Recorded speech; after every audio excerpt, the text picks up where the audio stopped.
it's Jenny with Easter Seals. I am here today to talk to you about getting reinforcers back from your student. So we know that sometimes when reinforcement time ends, it can be a challenge to get those items back. So we wanted to give you some tips and a couple of ideas on how to get those back and move on with your day. So I have a couple of strategies to show you. The first thing you'll need is a reinforcer. You will be able to figure that out with a preference assessment or observation. We have a whole training over that. If you have questions, it's in the reinforcement training. Once you have your reinforcing item, you hand it over. Well, they would have it. They're in their reinforcement time that they've earned. And when the timer goes off or it's time for them to return the item back to you, you are going to reach your hand out. They place it in your hand. As soon as they place it in your hand, oh, you put it in my hand. Thank you. That was so fast. You can have more time. And you are going to let them have some extra time for giving it back to you so fast. And they're like, oh, putting that in her hand, it wasn't so bad. This is something you have to teach students. It's typically not something that they intuitively do. So it's a process. As we talk about getting reinforcers back, I want to encourage you to think about your relationship with the student. So if you are continually not able to get a reinforcer back from the student, then it sounds like there is a relationship issue there. Perhaps they have a past experience with an adult they didn't trust, and that past relationship is affecting your relationship. You'll know if the handout strategy isn't going to work very well for that student if you reach your hand out and they do this. That means they either have had someone that grabbed their toys away from them in the past, or they've had a rocky relationship with an adult in the past possibly. You may want to try something else. We have another option. So you can use a container as a second option. A couple of reasons you might want to use a container instead of a hand. The container is kind of neutral territory, and so it's not like you taking the item away. They're storing it in this container for a period of time. The other reason is, like I said earlier, if you reach your hand out and they jerk their arm back, you know, I probably need to try a container. So the container can be anything. It has to be big enough for whatever the reinforcing item is. I like clear containers because they can see what's in there. Everything's transparent, out in the open. Then you're just going to sit it while they do some more work and they can see where it is. So there's no hiding, but that's a preference. Any container will work. With your container, you can do one of two things. You can hold it out and say put in, or you can sit it on the table and say put in. The table is, again, more neutral than you holding it in your hand. You will be able to tell with your student if that's something that you need to do.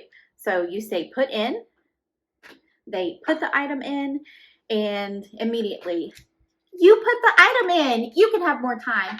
And you are reinforcing that behavior of putting the item in the container quickly.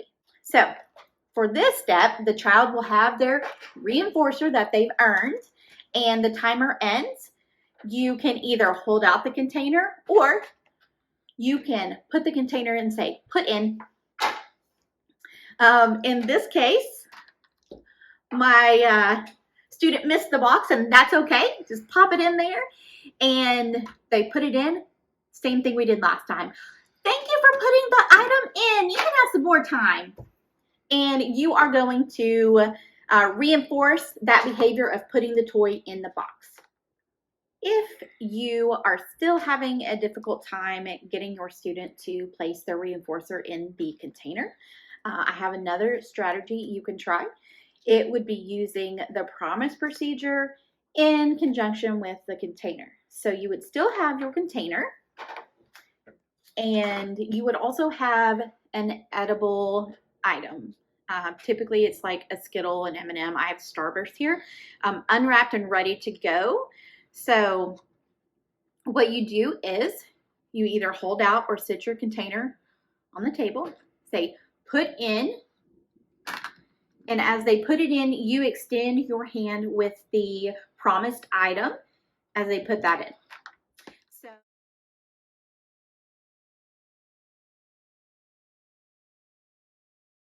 we've given you several strategies to try. The first, of course, is holding your hand out, which is the easiest. A second option is to use a container. If that's still a struggle, we've given you the idea of using the promise procedure.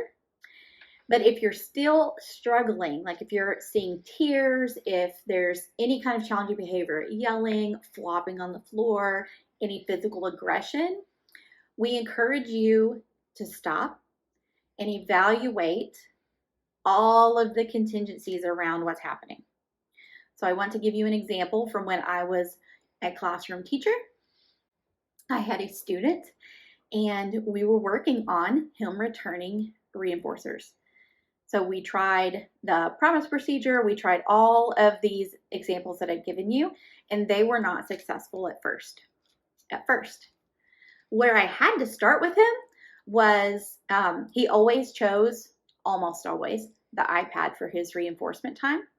And how I started getting a better relationship with him is when he was on it, I would go and sit by him, and I would sit a little bit closer.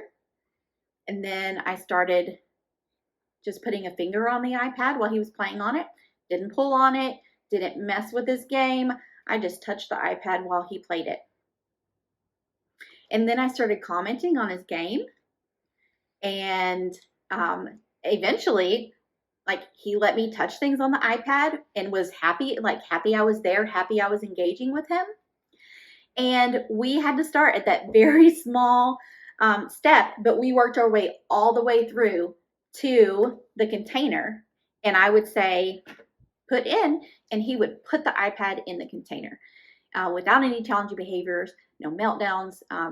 So I want to encourage you that if you do have a student where it is super challenging and none of these strategies work, think about the student, think about their skills, think about how you're approaching, and come up with a very specific, individualized plan for that student, because it is possible.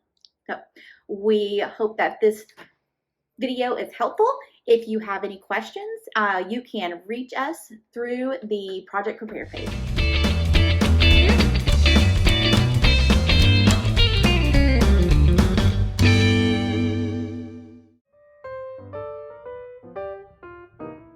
We do. So it's a process. Keep working on, I'm just going to pause there and I'll cut some of that out. Do you think I can cut some of that out? Okay. All right. If you can't get the you to stop and evaluate all of the contingencies around what's happening. So I want to exercise to help increase your relationship. And I don't remember what we were doing next. Then you can, I mean, it's up to you. You want to say?